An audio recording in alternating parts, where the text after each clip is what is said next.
बुलढाण्यामध्ये आरोग्यविषयक क्षेत्रातील एक फारच विचित्र प्रकार समोर आला असून 1 लाखामध्ये एखाद्यालाच ही अशी समस्या उद्भवते।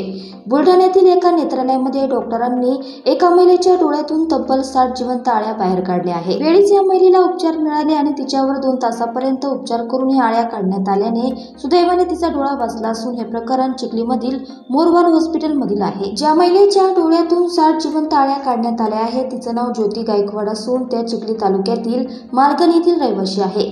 मोरवाल रुग्णालयामध्ये प्रसिद्ध नेत्र रोगतज्ञ डॉक्टर स्वप्नील मोरवाल यांनी या महिलेवर शस्त्रक्रिया केली। या महिलेच्या डोळ्यामध्ये मोठ्या प्रमाणात जिवंत आळ्या आढळून आल्यानंतर एक एक करून त्या काढण्यासाठी तब्बल 2 तासाचा वेळ लागला। सदर महिला ही शेतात मोलमजुरी करताना अचानक तिच्या डोळ्याला मातीचं ढेकूळ लागलं। त्यावेळी तिच्या डोळ्याला कोणतीही इजा झाली नव्हती। मात्र या छोट्याशा घटनेनंतर वारंवार ज्योती यांच्या डोळ्यात जळजळ व्हायची। अचानक डोळ्यात काहीतरी टोचत असल्याप्रमाणे वेदना व्हायच्या। दिवसेंदिवस हा त्रास वाढत गेला। अखेर या महिलेने डॉक्टर स्वप्नील यांच्याकडे तपासणी करून घेतली असता महिलेच्या डोळ्यात न दिसणाऱ्या जखमेमुळे आळ्या झाल्याचं स्पष्ट झालं। या आळ्या तात्काळ काढण्याचा निर्णय घेण्यात आला। एक एक करत या महिलेच्या डोळ्यातून डॉक्टर स्वप्नील यांनी तब्बल 60 जिवंत आळ्या बाहेर काढल्या। या महिलेची प्रकृती आता स्थिर असून तिच्या डोळ्यांना कोणताही त्रास नाहीये। तिची दृष्टीही उत्तम असल्याचं डॉक्टरांनी सांगितलं आहे।